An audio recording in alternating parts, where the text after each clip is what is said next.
Hello, my name is Kaylee Leishman. I worked with Chris to generate this style stage, and our theme was to work on kind of like a book library kind of theme. So I created the navigation as well as the main page, along with the two other pages that were included, the all styles, which is this page. And then if you click on it, the links actually all showed work. And so that was it. This is probably the one that took me a little bit of time because I was trying to make sure all the links worked properly. Then we have the home page, the navigation, of course, that pops out. It was kind of meant to represent like a book. So it was pretty fun to kind of navigate through all that. Then we have the CSS code. Now we use the SAS styling, of course. And we have the root, which allows us to just put in the color once. So if we ever want to change up the colors, then we can have it changed up everywhere instead of having to find every little spot where this color. So if, for example, we have color background, we wanted to change it to this color and I swap places, it would change the color there as well. So you can look through the GitHub. I'll have the GitHub attached as well. I'm trying to see if there's any specific ones that I need to showcase. Because we have the header and footer, which is what Chris worked on. He did a great job with the animations. It was phenomenal. A lot of the animations were also done by him. I only worked on the links and the navigation animations. All the other animations were taken care of by him.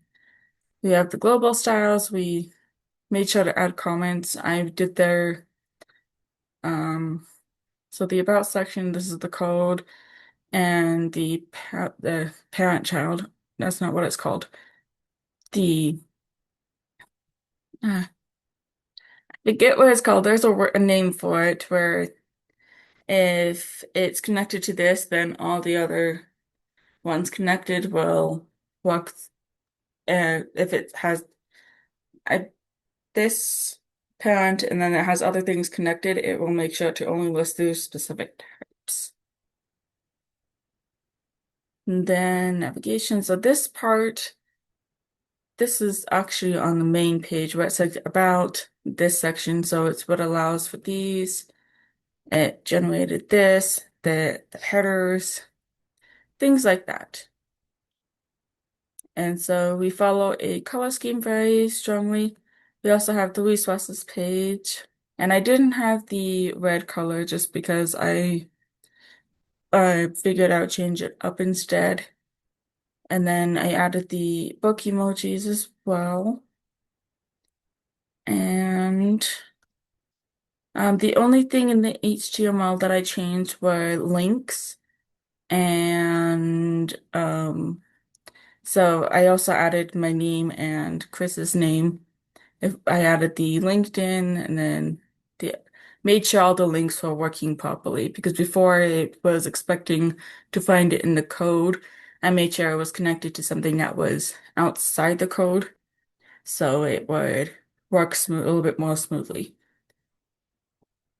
And so that was a chunk of the work that we focused on. We worked together to break up the parts, make sure we had our own roles, and it was a good experience. I really enjoyed working because I know CSS is not my strong suit as someone who was working with web development. And then I added the GitHub link to make sure that their CSS was validated. And I'm just looking at their objectives to make sure we got everything. Um, I tried to read before. We also had uh and this Chris will probably mention this more than I did because he was the one that was working with the cube CSS. I was more focused on setting up the SAS, setting up the GitHub hosting page, and working on the main. And I also worked on the styles and resources pages. So that's about everything I can think to mention. Thank you so much for watching. Have a good day. Bye.